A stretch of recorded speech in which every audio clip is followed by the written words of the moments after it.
Ya, getanya ngli sahabat pak Nabi, ya Rasulullah, dit nala sehingga orang mukmin di dalam perang mahsyar.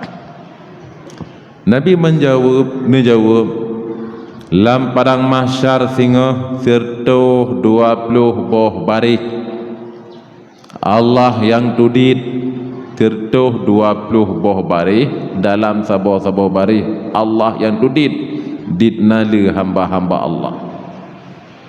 Sertuh boh barisnya orang mukmin hanya leboh saf ke Nabi, leboh baris ya di dalam perang mahsyar. Sertuh 17 boh baris kafir. Kemudian sahabat katanya, ya Rasulullah, acina bayangkan kepada kamu, bejit kamu bayangkan di nala mukmin dalam perang mahsyar. Nabi ni bayangkan ya ke Nabi, ya fi'un bule putih bak lemo hitam, fi'un bule putih bak lemo hitam.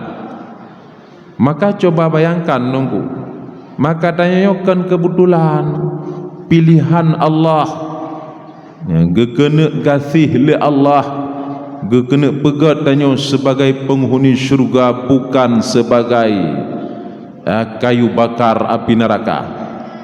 Aji tapit mata, aji tacok boleh lemoyan.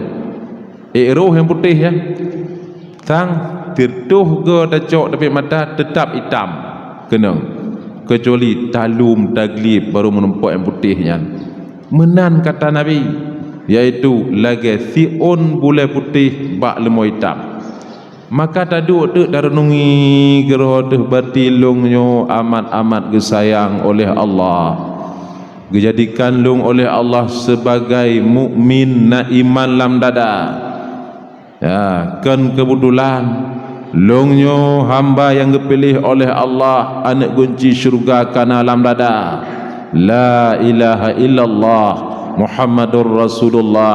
Lungnya kan kebetulan tapi pilihan Allah.